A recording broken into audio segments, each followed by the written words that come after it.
Hello, this is Jessie Scott. I'm here today for Gerda Steiner Designs, and I'm going to show you how to download and get a digital stamp ready to use for a card. If you haven't used digital stamps before, they're literally just a digital version of the stamps we know and love at home.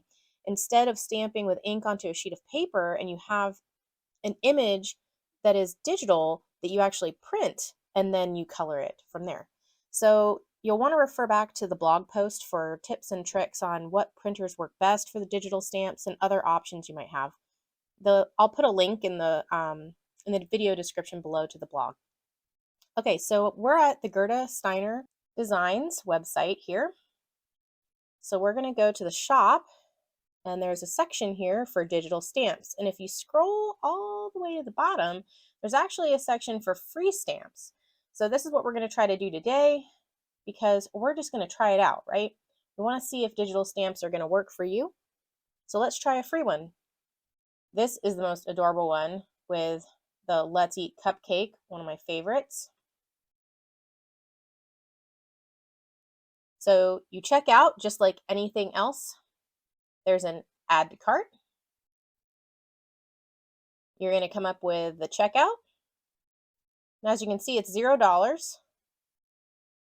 So here you're going to have $0 and you're going to complete your order.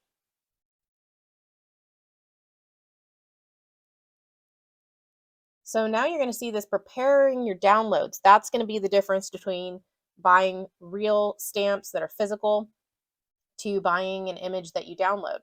So you can sit here and wait for this to come up. It should just take a minute or so, but we're going to go to an email. I already purchased this earlier. So the miracle of the internet. So as usual, you'll get an email that confirms the order. So that's this first email right here. Then you should also get a follow-up email a few minutes later that has this link right here to go to your download.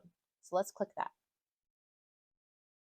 All right, so that download link takes us to this page, and there's this big download button. So you click that, and you can see it goes to the downloads. So we will go ahead and open this up. All right, so after we open the zip file, you can see there's two folders in there. And so that we can start using this, we want to make sure we extract all. So unzip if that's what needs to be done on your computer. And once we do that, we're going to have the unzipped folders present. Here we go. So there's two folders in there. There's one that's meant for Mac iOS, which I don't use. I mean, an image is an image. So I just go into the second folder here. And you'll see that there's the angel policy. So you'll want to check that out if you're planning on using these, especially if you want to sell product or anything like that, like a card that you make. Make sure you go and check that out. And then you'll see there's two image files. So they always have, at least in my experience, they have a JPG or a PNG to choose from. So I always use the PNG just because that's going to have that transparent edge around it. So you only have the stamped image that is a solid image. If you go with the JPG, you will have a white square with an image on it. So it just depends on what you're using it for, but I find the PNG ending is what works the best. All right, so I opened up a new Word document, and we're going to drag in the PNG into Word. Look at that, nice and perfect.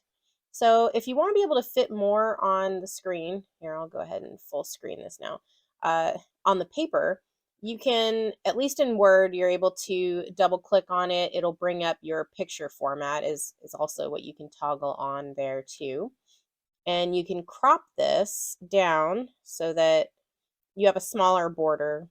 And then this way you're able to get more of these images and make your printout be worthwhile, right? You don't waste the whole rest of your paper when you're printing.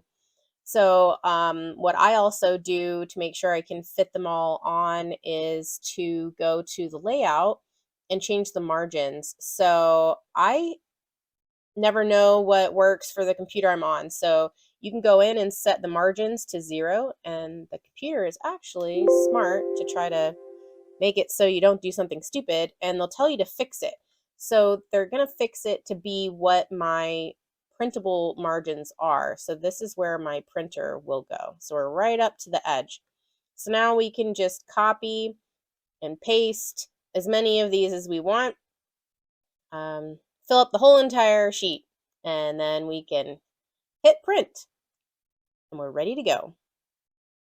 For more tips and tricks, please make sure you go to the blog. I have the link in this video description.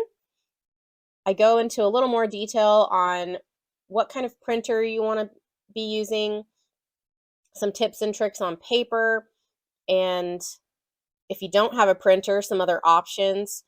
You can also resize these to be many different sizes. So I usually don't try to make them bigger than how they pop in when you drag them in, because that's usually the best size to use. But you can definitely make them smaller. So if you know that you're going to make a card that your image needs to be roughly, see, when you crop it closer, you can use this dimension up here of the actual image. And so this is roughly a 2x2 image.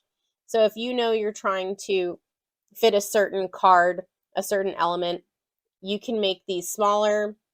You can have a bunch of variety of sizes too. If you want to play with a few different ones, it's all up to you. You can have the Goldilocks, the small, medium, large effect, if that's what you would like, to find the perfect image for what you're trying to do.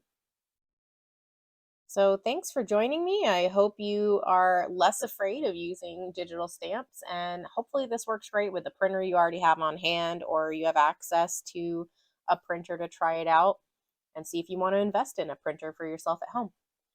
I hope to see you soon posting photos of the cards you've made with some digital stamps on the Gerda Steiner Facebook page. Thanks for watching.